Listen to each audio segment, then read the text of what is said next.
আরেক শ্রেণী ভণ্ড আছেন, বাবা যারা আছেন, পীর পূজারী, এক ধরনের ভণ্ড যারা আছেন, মাজার পূজারী, এদেরকে ধোকা দেয়। নামাজ কালাম দরকার হয় না, বাবার হাতে বায়াত হলে। বাবার হাতে বায়াত হলে কি দরকার হয় না? নামাজ কালামে কোনো দরকার হয় না। গান বাজনা হারাম, তারা এটাকে সওয়াব মনে করে করতে থাকে। আরে যারা বাউল গান গায়, লালন সঙ্গীত যারা গায়, তারা কি এটাকে গুনাহ মনে করে?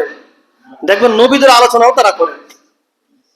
কিন্তু যারা এই সমস্ত বাউল এবং এদের সম্পর্কে জানেন, তারা দেখবেন দেহতত্ত্ব নামে কিছু জিনিস আছে বাউলের মধ্যে।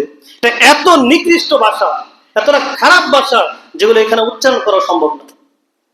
স্বামী স্ত্রীর মধ্যে সংঘটিত কথাগুলোকে এমন ভাবে, এমন উচ্চারণে, আঙ্গিকে তারা পেশ করতে চায়, যার মূলতই হচ্ছে যৌনতা।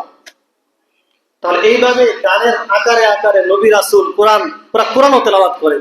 ওই যে শয়তান ওদেরকে বুঝাইছে, যদি বাবার কাছে মুরিদ হওয়া যায়, নামাজ কালাম কোনো কিছু লাগে না, ওই বাবাই ধরে ধরে জান্নাতে নিয়ে যাবে।